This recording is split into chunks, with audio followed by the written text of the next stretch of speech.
So, good afternoon to everyone. So, in this session, we are going to learn in first unit itself. The subtopic is differences between the adult and child. If there is any difference, yes, there is a lot of difference the child is having from the adult. One by one, we will see. There are many differences between the children and adult, like physiologically, anatomically, cognitive, social, emotional. These all impact on the way illness and disease present in the children and young people, as well as the way health care is provided. So, differences between child and adult, systematic changes will be there. Then psychological differences, pathological differences, anatomical and physiological differences. If you see the children, newborn's head is very large, heavier as compared to the body. Whereas adult is not heavier than the body. Thinner skin, children will have thinner skin than the adults. Whereas the adult skin is not that much thinner. Rapidly dividing cells, children's cell divide more rapidly than the adults. Normal cell division in the adults. No tears in the early infancy. There is a tear formation in eyes.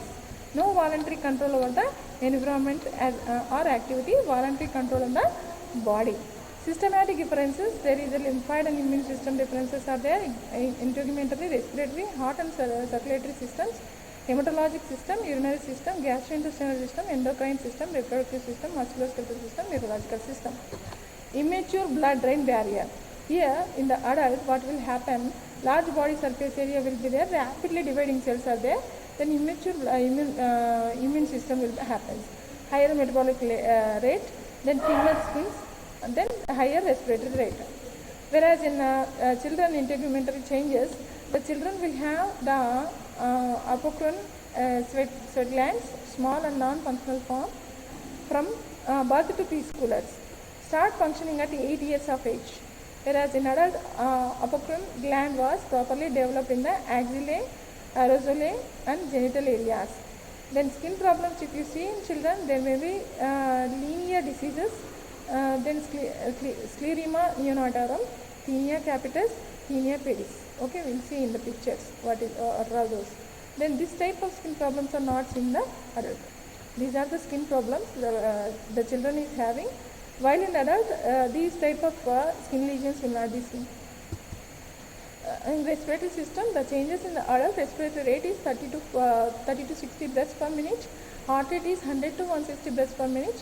Whereas in adult, the respiratory rate is 16 to 20 breaths per minute. Heart rate and pulse rate is 60 to 80 beats per minute. Tissues of respiratory tract are delicate, do not produce sufficient muscles. Sufficient amount of mucus is there in the adult. No protection from the invasion of infections, microorganisms. Protection from the invasion of infections and microorganisms in the adult. Differences between the adult and fetal circulation. The characteristics, artery in adult circulation carries oxygenated blood away from the heart, whereas in fetal circulation carries non-oxygenated blood away from the fetal heart. Means carries non-oxygenated blood towards the heart in the adults, whereas in fetus carries oxygenated blood back to the heart. Exchange of gases. Adult circulation takes place in the lungs, whereas in fetal circulation it takes place in the placenta. Then pressure, increases pressure on the left side of the heart, whereas in fetus it is increased pressure in the right side of the heart. This is the fetal circulation. Then you will learn very detailedly afterwards. Then the hematological system, blood changes. In children, newborns, RBCs are microcytic. Microcytic is more than 80. Lifespan of RBCs are only 60 to 90 days. Whereas in adult RBCs, macrocytic size is more than 100. Then lifespan of RBCs are 100 to 120 days. Blood volume, neonates 85 ml per kg of blood volume will be there. Whereas in adult 60 to 70 milligrams per kg of body weight. Then urinary system, if you see, children will have kidneys are immature with a reduced ability to filter and concentrate urine. Whereas in adults, kidneys are mature enough for proper functioning. Nephrons are not grown and functioning. Nephrons are properly functioning, not under the voluntary control, under voluntary control in the adults. In gastrointestinal system, children will have, it is quite relaxed in infants, resulting in frequent regurgitation and vomiting during infancy, whereas in adult, the cardiac sphincter of stomach is fairly tight in the adults. Then GI functioning is immature and involuntary. Then proper GI functioning and voluntary control.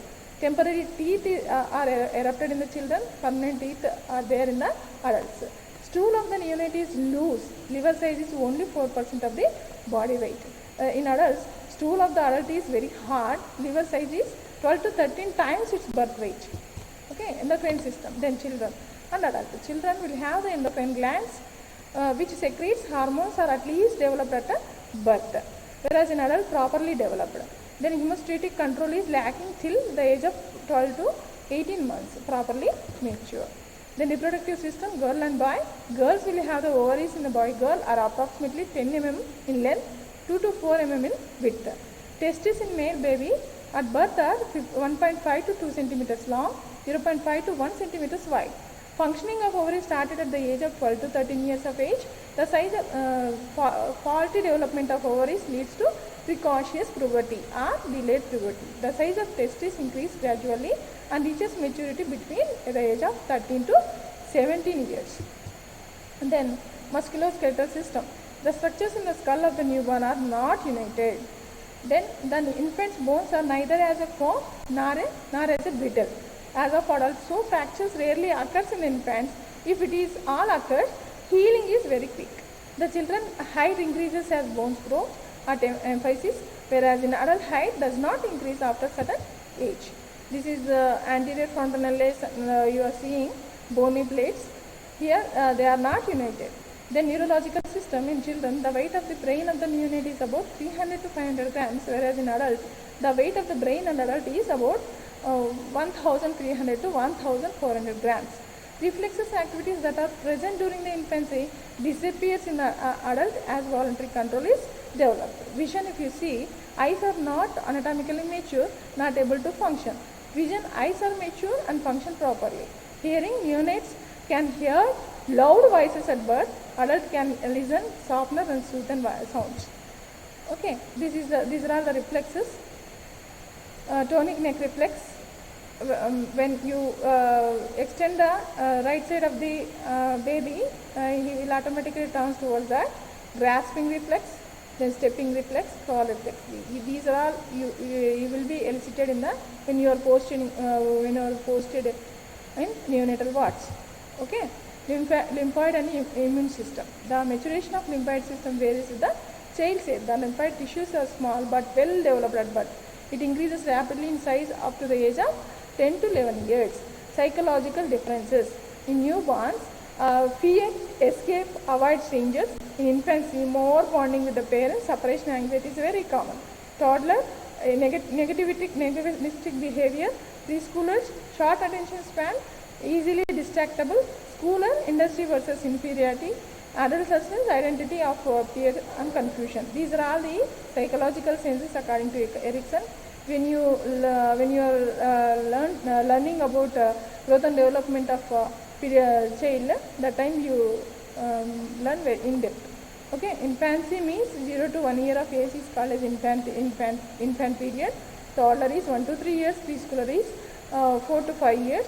Schooler is 5 to 12 years. Adolescent is later on 12 to 18 years. Okay. Social and emotional development. Then cognitive development, sensory motor development, pre-operative, concrete operational, formal operational stuff.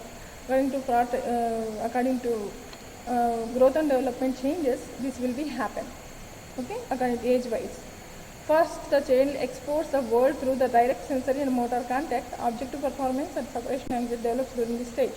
Pre-operational means 2 to 6 years away. The child uses symbols, words, images to represent the objectives, but does not reason logically. The child has also ability to pretend during this stage. The child is egocentric one. 6 to 12 years, the child can think logically about concrete objects and can thus add and subtract. The child also understands the conversations. Okay, formal operational thought will be there in the 12 years to adults. These are all the changes, cognitive changes from the infant to adult. The adolescents can reason abstractly abstractly and thinks in hypothetically terms. Then pathological changes, imbalances of fluid and electrolytes.